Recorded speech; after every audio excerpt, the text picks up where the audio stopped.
அனைவருக்கும் வணக்கம். காணொலிக்குள்ள போறதுக்கு முன்னாடியே புகைப்படம் ஒன்றை காட்டுறேன், அதை பார்த்துட்டு வந்துருங்க மக்களே. இந்த புகைப்படத்தை பார்க்கும் பொழுது உங்களுக்கு என்ன தோணுதுங்கிறத கமெண்ட்ல சொல்லுங்க. இந்த புகைப்படம் எங்கே எடுக்கப்பட்டது அப்படின்னு கேட்டீங்கன்னா பரந்தூர்ல தான். பரந்தூர் விமான நிலையம் வேண்டாம் என்று அங்க இருக்கக்கூடிய விவசாயிகள் தொடர்ச்சியா போராடிட்டு வந்துகிட்டு இருக்காங்க.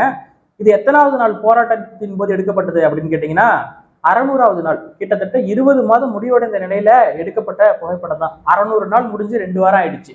இன்னமும் அந்த விவசாயிகள் போராடிட்டு தான் இருக்காங்க. அங்க விமான நிலையம் கட்டக்கூடாது, அது ஏர்போர்ட் கட்டுற இடம் இல்ல, ஏறு பூட்டி உழுகிற இடம், அது விவசாய பூமி அப்படின்னு சொல்லி பேசின முதல் தலைவர் அரசியல் கட்சி தலைவர் அண்ணன் சீமான் அவர்கள் தான். பல கட்சிகள் கண்டனம் தெரிவிச்சாங்க. கண்டனம் தெரிவிச்சுட்டு இதற்கெல்லாம் காரணமா இருந்தவங்கள்ட்டயே கூட்டணி வச்சுக்கிட்டாங்க. கூட்டணி போகும் பொழுது ஒரு டிமாண்ட் வைக்கல, ஒரு கோரிக்கையே வைக்கல. பரந்தூர்ல விமான நிலையம் கட்ட மாட்டேன்னு சொல்லுங்க, அப்பதான் நான் உங்க கூட கூட்டணிக்கு வருவேன் அப்படின்னு சொல்லி பரந்தூர் விமான நிலையம் கட்டக்கூடிய அந்த மத்திய அரசு கூட கூட்டணிக்கு போனாங்கல்ல, அவங்க எல்லாம் கோரிக்கையும் வைக்கல, எதுவுமே பண்ணல. அப்படியே அல்ப அரசியலுக்காக கூட்டணி போய்கிட்டாங்க. அவங்க தான் வந்து பேசுனாங்க, விவசாயிகள் பாதிக்கப்படுறாங்க அப்படி இப்படின்லாம் பேசுவாங்க. இப்போ அந்த மக்கள் எல்லாம் போராடிட்டு இருக்காங்க. அந்த காணொலிகள்லாம் வெளியே வருது. அந்த காணொலியோட கருத்து பெட்டியில கமெண்ட் செக்ஷன்ல போய் நம்ம பார்க்கும் பொழுது முழுக்க முழுக்க நாம் தமிழர் கட்சியை சேர்ந்தவர்கள் நாம் தமிழர் கட்சிக்கு ஆதரவாக அந்த கமெண்ட்ல சொல்லியிருக்காங்க. அதுல ஏதாவது ஒரு பேட் கமெண்ட் வருமா சீமான் அவர்களுக்கு எதிராக அப்படின்னு பார்க்கும் பொழுது ஒண்ணு கூட வரல. சீமான் தான் தொடர்ச்சியா சொல்லிக்கிட்டு இருக்காரு, நீங்க என்னதான் போராட்டினாலும் அந்த போராட்டம் நசுக்கப்படும், உங்களை சுட்டு கொன்னுட்டு அடுத்த கட்டத்துக்கு அவங்க போறதுக்கு கூட தயங்க மாட்டாங்க, அந்த அளவுக்கு கொடுமையான ஆட்சி நடந்துகிட்டு இருக்கு. நீங்க போராட வேண்டியது இல்லை, ஒரு ஓட்டை தான் சரியா போடணும். ஒரு ஓட்டை சரியா போட்டிருந்தீங்கன்னா இன்னைக்கு நீங்க போராட வேண்டிய அவசியம் இல்லை. பரந்தூர்ல மட்டும்தான் இந்த பிரச்சனையா அப்படின்னு கேட்டீங்கன்னா பல இடத்த சொல்லிட்டே போலாம். இப்ப அனகாபுத்தூர்ல 700 வீடுகளை இடிச்சாங்க, அது நம்ம எல்லாருமே பார்த்தோம். இங்க கோரமண்டல் ஃபேக்டரியில எண்ணெய் வடிஞ்சு அங்க எண்ணெய் சூழ்ந்துருச்சு. மண்ணை வந்து குழி பறிச்ச தண்ணி தான் வரும், அங்க எண்ணெய் வருது. இப்படி எண்ணற்ற பிரச்சனைகள் நாட்டுல நடந்துகிட்டே தான் இருக்கு. மக்கள் பாதிக்கப்படுவது 2 முறையில பாதிக்கப்படுவாங்க. நேரடி பாதிப்பு, இன்னொன்னு மறைமுக பாதிப்பு. மறைமுக பாதிப்பு எப்படின்னா, ஒரு பொருளோட விலை டக்குன்னு ஏறும், ஏன் ஏறுனுச்சுன்னு எவனுக்கும் தெரியாது. தக்காளி 1 கிலோ 100 ரூபா வாங்கி தான் ஆகணும், அது மறைமுக பாதிப்பு. அது உனக்கு கண்ணுக்கு தெரியல அப்படின்னு சொல்லி விட்டுட்டு போயிடலாம். நேரடி பாதிப்பு என்ன தெரியுமா? விவசாயம், அதாவது விவசாயம் நெல் விளைஞ்சு நிற்கும், இன்னும் 10 நாள்ல அறுவடை பண்ணக்கூடிய பயிர்களுக்குள்ள இறங்கி காவானம்னாங்கல்ல நெய்வேலியில, அது நேரடி பாதிப்பு. அனகாபுத்தூர்ல வீட்டை விட்டு வெளியில வரியா அப்படின்னு சொல்லி காவல்துறையை குவிச்சு புல்ட்ரோசர் வச்சுக்கிட்டு நின்னாங்கல்ல இடிக்க போறோம்னு சொல்லிட்டு, அது நேரடி பாதிப்பு. இங்க கோரமண்டல நேரடியா பாதிப்பு. எண்ணூர்ல எண்ணெய் கசிவு ஏற்பட்டு இதுல நேரடி பாதிப்பு. நேரடி பாதிப்பு வந்த பொழுதும் கூட இதற்கெல்லாம் காரணமா இருந்தவர்களை எதிர்த்து நீங்க சரியான ஒரு அரசியல் கட்சியை தேடி ஓட்டு போட்டீங்களா? போட்டிருந்தா இவ்வளவு பிரச்சனை இல்லை. இந்த 2024 பாராளுமன்ற தேர்தலில் கன்னியாகுமரி தொடங்கி சென்னை வரைக்கும் நாம் தமிழர் கட்சிக்கு எந்த அளவுக்கு வாக்குகள் கூடி இருக்கும் அப்படின்னு சொல்லி நம்ம நினைக்கிறோம் அப்படின்னா, இப்ப நான் இவ்வளவு பிரச்சனை சொன்னேன் இல்லையா, இந்த பிரச்சனை வந்த பொழுது மக்கள் நேரடியாக பாதிக்கப்பட்ட பொழுது அந்த மக்களோட அண்ணன் சீமான் களத்துல நின்னார். மக்களோட மக்களா நின்னாரு. அண்ணன் சீமான் தான் அதிகாரம் கிடையாது, அண்ணன் சீமானால போராட மட்டும்தான் முடியும். அண்ணன் சீமான் போனாரு அப்படின்னா அந்த இடத்துல ஊடகங்கள் எல்லாம் உற்று நோக்குறாங்க. கோரமண்டல்ல அங்க எண்ணெய் கழிவு ஏற்பட்டப்ப நேரடியா மக்களோட நின்னாரு. பரந்தூர்ல நின்னாரு. அனகாபுத்தூர்ல வீடுகள் இடிக்கப்பட்ட பொழுது அங்க கூட நின்னாரு.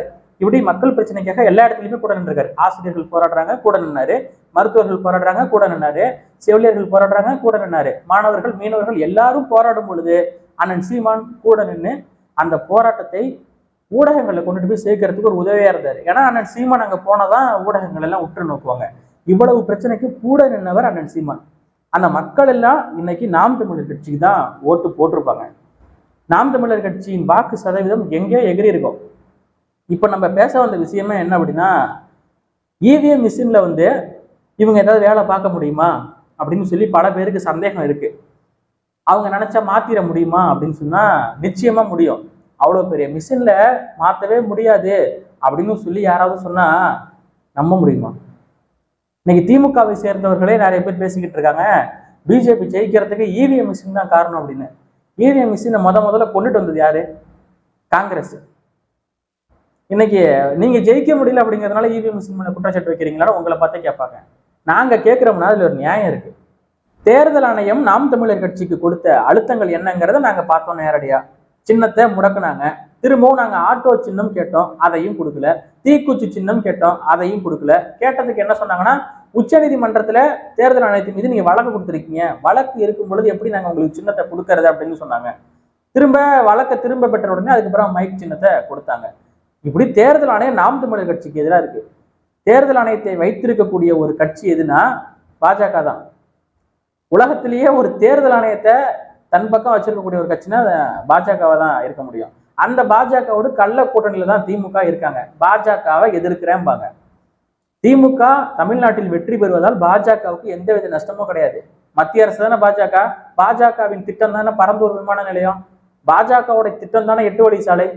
அதுக்கு எதிராக திமுக என்ன தடுத்து நிறுத்திருச்சா? நடைமுறையில போயிட்டு தானே இருக்கு. எலக்ட்ரானிக் ஓட்டிங் மிஷின்ல இவங்க என்னெல்லாம் பண்ணுவாங்க நான் சொல்றேன் கேளுங்க. எல்லா தொகுதியிலையும் கை வைக்க மாட்டாங்க. அவங்களுக்கு எந்தெந்த தொகுதி தேவையோ அதை மட்டும் கை வச்சுப்பாங்க. இப்ப தமிழ்நாட்டுல 40 தொகுதியிலும் பாஜக வெற்றி பெற்றுச்சு அப்படின்னு சொன்னா யாராவது நம்புவாங்களா? உண்மையாவே வெற்றி பெற்றுச்சு அப்படின்னா கூட இது ஏற்றுக்கொள்வாங்களா மக்கள்? இவங்க வந்து இவிஎம் மிஷின்ல எதை பண்ணிட்டாங்கன்னு எல்லா மக்களுக்கும் வெளிப்படையா தெரிஞ்சுவிடும். அப்ப எல்லா தொகுதியிலும் பண்ண மாட்டாங்க. அவங்களுக்கு எந்தெந்த தொகுதி தேவையோ அதை மட்டும் பார்த்து பண்ணிப்பாங்க. அப்புறம் தேர்தல் ஆணையமே அவங்க பக்கம் தானே இருக்கு. அந்த மாதிரி பார்த்து பண்ணிக்கக்கூடிய வேலைகளை இவங்க எல்லாம் திட்டம் போட்டு கூட்டு போட்டுலாம் பண்ணுவாங்க. ஆனா நாம் தமிழர் கட்சிக்கு மட்டும் ஒரு தொகுதி கூட பண்ண மாட்டாங்க. அதெல்லாம் வாய்ப்பே கிடையாது. முழுக்க முழுக்க கார்பரேட்டுக்கு எதிராக இருக்காரா அண்ணன் சீமான். ஏன்னா தேர்தல் பத்திரத்தின் மூலமாக நிதி வாங்காத ஒரு அரசியல் கட்சி தலைவனை பார்த்து கார்பரேட்டுகளும் பயப்படுது, கட்சிகளும் பயப்படுது. வந்துட்டாரு அப்படின்னா விவசாய நிலங்கள் பாதுகாக்கப்படும். கன்னியாகுமரியில மலைகளை எல்லாம் உடைச்சி கல்குவாரில நீங்க கொண்டுட்டு போக முடியாது. இயற்கை வளங்கள் பாதுகாக்கப்படும். அப்போ கார்பரேட்டுக்கு இது மிகப்பெரிய அளவுல பாதிப்பா மாறும். அதனால கார்பரேட்டுகள் எல்லாம் பயப்படுறாங்க, கட்சிகளும் பயப்படுறாங்க. நம்ம இதனால கல்குவாரி எல்லாம் வச்சு சம்பாரிச்சுக்கிட்டு இருந்தோமே, மண்ணை அள்ளி திருடிட்டு இருந்தோமே, கனிமோட கொள்ளையை நடத்திக்கிட்டு இருந்தோமே, இனிமே நடத்த முடியாது அப்படிங்கிற பயம் இவர்களுக்கு இருக்கதான் செய்யும். இப்ப நாளைக்கே 40 தொகுதியிலும் பாஜக வெற்றி பெற்றுச்சுன்னு வச்சுக்கோங்க, ஒரு பேச்சுக்கு சொல்றேன். தமிழ்நாட்டுல கனிமோட கொள்ளை நடக்காதா? சொல்லுங்க. மணல் கொள்ளை நடக்காதா? எல்லாம் நடந்துகிட்டே தான் இருக்கும். இவர்களுக்கும் அவர்களுக்கும் ஒன்றும் பெரிய வித்தியாசம்லாம் இல்லை. 8 வழிச்சாலை எதுக்கு போடுறாங்க? உலகெங்கும் தேசிய நெடுஞ்சாலை அமைக்கப்பட்டது. விடுதலை படம் பார்த்தீங்களா? வெற்றிமாறன் எடுத்தது. எங்கெங்கெல்லாம் பெரிய தேசிய நெடுஞ்சாலை போடுறாங்களோ அங்க எல்லாம் அங்க இருக்கக்கூடிய வளங்களை கொள்ளையடிச்சுட்டு வேகமா எடுத்துட்டு போறதுக்காக போடப்படுறதுதான் இந்த பெரிய பெரிய சாலைகள்லாம். மக்கள் எல்லாரும் இடையூறு இல்லாம போகணுங்கிறதுக்காக போடுறாங்க. தலைப்பு எங்கேயோ ஆரம்பிச்சு நம்ம எங்கேயோ போயிட்டு இருக்கோம், மன்னிச்சுக்கோங்க. இவிஎம் மிஷின் மூலமாக நாம் தமிழர் கட்சியின் வாக்கு விழுக்காட்டை அவர்கள் திட்டமிட்டு குறைப்பார்களா அப்படின்னு கேட்டீங்கன்னா நிச்சயமா கொஞ்சம் வாய்ப்பு இருக்கு. ஏன்னா இதையெல்லாம் தீர்மானிப்பது கார்பரேட் தான். இன்னைக்கு வந்து தேர்தல் பத்திரத்தின் மூலமாக அவங்க அந்த நிறுவனத்திலிருந்து இவ்வளவு பணம் வாங்கியிருக்காங்க, இந்த நிறுவனத்திலிருந்து இவ்வளவு பணம் வாங்கியிருக்காங்க, எல்லா கட்சிகளும் வாங்கியிருக்கு. அப்போ கட்சிகள் எல்லாம் இயக்குறது கார்பரேட் தான். இந்த கார்பரேட்ல இருந்து காசு வாங்காத ஒரு கட்சினா நாம் தமிழர் கட்சி. ஏன்னா இது மக்களுக்கான கட்சி, இந்த மண்ணுக்கான கட்சி. இந்த கார்பரேட் என்ன தெரியுமா பண்ணும்? அவங்களுடைய மனநிலை எப்படி தெரியுமா இருக்கும்? திமுக ஆட்சிக்கு வந்ததுன்னா கார்பரேட்டுக்கு கவலை கிடையாது. அதிமுக, பாஜக, காங்கிரஸ் இவர்கள் எல்லாம் தமிழ்நாட்டில் ஆட்சி அமைத்தால் கார்பரேட்டுக்கு கவலை கிடையாது. அவன் கனிம கொள்ளையை எடுத்துக்கிட்டு இருப்பான். பரந்தூர்ல விமான நிலையம் கட்டுவான், 8 வழி சாலை போடுவான். இதை எதையும் இவர்கள் தடுக்க போவதில்லை. கார்பரேட்டுக்கு எந்தவித பிரச்சனையும் இல்லாம அவர்கள் சுதந்திரமாக இயங்கிக்கிட்டு இருப்பாங்க. ஆனா இந்த மண்ணையும் மக்களையும் நேசிக்கக்கூடியவர்கள் யாராவது ஒருத்தர் ஆட்சிக்கு வந்தா கார்பரேட்டுக்கு ஆபத்து. எப்படி சொல்றேன் அப்படின்னா, இது எங்க மண்ணுப்பா, பரந்தூர் விமான நிலையம் கட்ட முடியாது. 5000 ஏக்கர்ல போடுற இண்டஸ்ட்ரியா அங்க வந்து நாங்க நெல் விளைவிச்சு தமிழ்நாட்டின் உணவு பஞ்சத்தை தீர்க்க போறோம் அப்படின்னு சொன்னா இது கார்பரேட்டுக்கு எதிரான ஒரு செயல். இந்த செயலை செய்வது நாம் தமிழர் கட்சி திட்டம் வச்சிருக்கு. மாட்டு பண்ணை அமைப்போம், கோழி பண்ணை அமைப்போம், உணவு பஞ்சத்தை தீர்ப்போம் அப்படின்னு சொல்லி தொடர்ச்சியா பேசுறோம். இது முழுக்க முழுக்க கார்பரேட்டுக்கு எதிரானது. கனிம வள கொள்ளை தடுக்கிறோம். இப்படி கேரளாவில் மலைகளை வெட்ட தடை இருக்கு, அதே மாதிரி இங்க ஒரு தடையை போட்டுருவோம். ஆத்து மணலை அள்ள முடியாது. இந்த மாதிரி விஷயங்களை நாங்க பேசுறதுனால இது கார்பரேட்டுகளுக்கு பிரச்சனை. அதனால பல கோடி ரூபாய் இன்வெஸ்ட் பண்ணி நாம் தமிழர் கட்சி வெல்லக்கூடாது என்பதில் இவர்கள் திட்டவட்டமா உறுதியா இருக்காங்க. நாங்க வந்து நாம் தமிழர் கட்சி ஜெயிக்கணும்னு நம்ம எல்லாம் தொடர்ந்து பேசிக்கிட்டு இருக்கோம். ஆனா நாம் தமிழர் கட்சி ஜெயிக்க கூடாதுன்னு மறைமுகமாக திரைமறைவுல பல வேலைகள் நடந்துகிட்டு இருக்கு.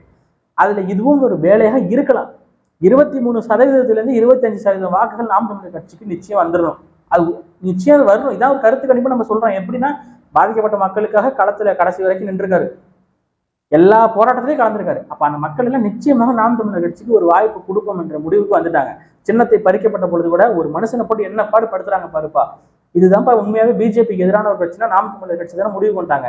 மாற்றம் வேண்டும் என்று நினைக்கக்கூடிய ஒவ்வொருவரும் நாம் தமிழர் கட்சி தான் ஓட்டு போடுவாங்க. கடந்த முறை கமலஹாசனுக்கு விழுந்த வாக்குகளும் நாம் தமிழர் கட்சிக்கு தான் விழுவோம்.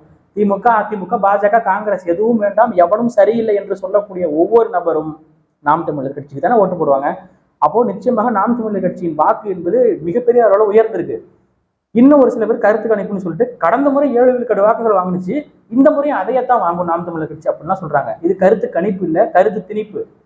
அப்படியே இதே மென்டாலிட்டியில நம்மளை வச்சு கடைசியில் இந்த மாதிரி ஒரு ரிசல்ட்டை சொல்லும் பொழுது நமக்கு எந்த வித எஃபெக்டும் இல்லாம நம்ம அதை அப்படியே ஏற்றுக்கொள்ளக்கூடிய மனநிலையை நமக்கு உருவாக்குவதற்கு பேர் கருத்து திணிப்பு. இதையெல்லாம் செய்வாங்க. இதெல்லாம் நம்பவே நம்பாதீங்க. நாம் தமிழர் கட்சி 23% வாக்குகளுக்கு மேல் வாங்க வேண்டும். இதுல நீங்க உறுதியா இருந்துக்கோங்க. நன்றி, வணக்கம்.